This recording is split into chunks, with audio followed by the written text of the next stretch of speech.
오늘 본문 마태복음 1장은 예수님의 족보와 탄생에 대해서 알려줍니다. 오늘 본문 앞부분은 예수 그리스도의 계보, 즉 족보입니다. 1절을 보면 아브라함과 다윗의 자손 예수 그리스도라고 선언하고 있습니다. 아브라함은 믿음의 조상이자 이스라엘 민족의 시조입니다.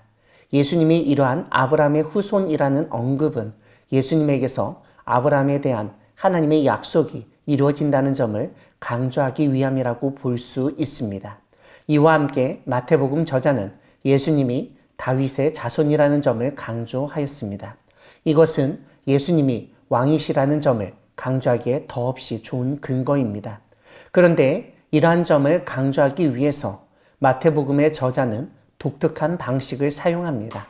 왜냐하면 17절에서 저자는 아브라함부터 다윗까지 14대, 다윗부터 바벨론 포로 사건 때까지 14대, 바벨론 포로 이후부터 그리스도까지 14대라고 주장하고 있기 때문입니다.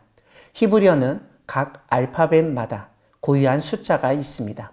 다윗의 이름의 히브리어 글자를 합치면 14가 됩니다. 이러한 14라는 숫자를 통해서 마태복음의 저자는 예수님이 다윗의 자손일 뿐만 아니라 다윗을 이을 왕, 메시아라는 점을 강조했다고 볼 수 있습니다.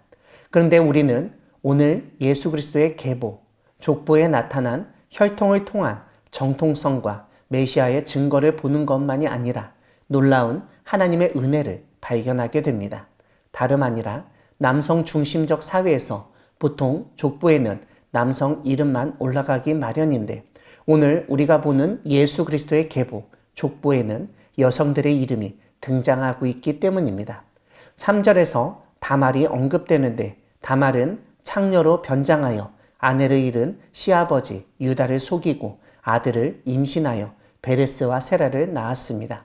이러한 일을 한 여성이 오늘 본문 이스라엘의 족보, 그것도 예수 그리스도의 계보에 등장했다는 것은 그만큼 다말의 행동이 세상에서 보면 비난받고 정죄받을 일이지만 믿음의 눈으로 보면 대단한 행동이었다는 증거라고 할 수 있습니다.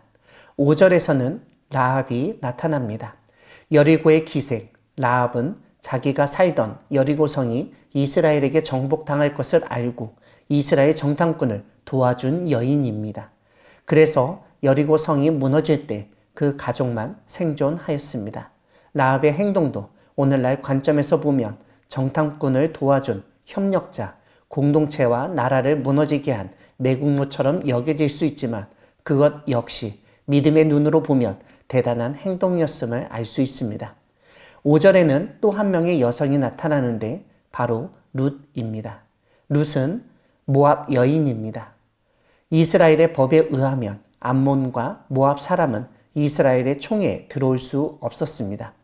그런 룻의 이름이 예수 그리스도의 족보에 있다는 점은 전적으로 하나님의 은혜라고 할 수 있습니다. 6절에서는 우리아의 아내가 언급됩니다. 밧세바입니다. 어찌 보면 밧세바는 희생자라고 할 수 있는데 그럼에도 불구하고 족보에 올랐다는 것은 그 역시 믿음의 행위를 한 것이라고 볼 수 있습니다. 이런 점에서 우리는 오늘 족보에 언급된 여성들이 믿음으로 행동한 대표적인 인물들임을 깨닫게 됩니다. 그리고 오늘 족보 마지막 부분 16절에서 언급된 마리아 역시 믿음으로 행한 여인이라는 점을 어느 정도 믿게 됩니다.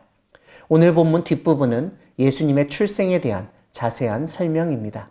18절은 마리아가 요셉과 약혼하고 동거하기 전에 성령으로 잉태된 것이 나타났다고 알려줍니다. 거기에다가 20절에서 주의 사자가 현몽하여 그에게 잉태된 자는 성령으로 된 것이라고 설명합니다. 또한 25절을 보면 요셉은 아들을 낳기까지 동침하지 아니하였다고 언급합니다. 마태복음의 저자는 마리아와 요셉은 예수님을 낳을 때까지 아무런 일을 하지 않았다는 사실을 강조하며 전적으로 성령으로 된 사건이라고 설명했습니다. 21절은 아들을 낳으리니 이름을 예수라 하라. 이는 그가 자기 백성을 그들의 죄에서 구원할 자라는 사실을 선포합니다. 사랑하는 광야교회 성도 여러분, 하나님은 족보를 통해 예수님의 메시아 되신 뿐만 아니라 하나님의 구원의 역사를 깨닫게 하시는 분이십니다. 오늘 우리는 예수 그리스도의 계보, 족보를 통해서 마태복음 저자가 의도한 점이 있고 무엇보다 그 가운데 등장하는 여성들을 통해서 우리가 배울 점을 살펴보았습니다. 믿음의 눈으로 보면 예수님이 아브라함과 다윗의 자손일 뿐만 아니라 하나님의 아들이라는 점을 깨닫고 믿게 됩니다. 이러한 믿음의 눈을 가지고 하나님이 펼쳐주신 이 세상을 바라보고 믿음으로 행동하는 우리 모두가 되기를 소망합니다. 이와 함께 하나님은 예수 그리스도를 통해 우리를 죄에서 구원하신 분이십니다. 주님이 이 땅에 인간의 몸으로 오신 이유가 바로 여기에 있습니다. 우리 가운데 함께 하시는 임마누엘 예수 그리스도의 구원을 경험하며 주변 사람들에게 증거하는 우리 모두가 되기를 소망합니다. 아멘.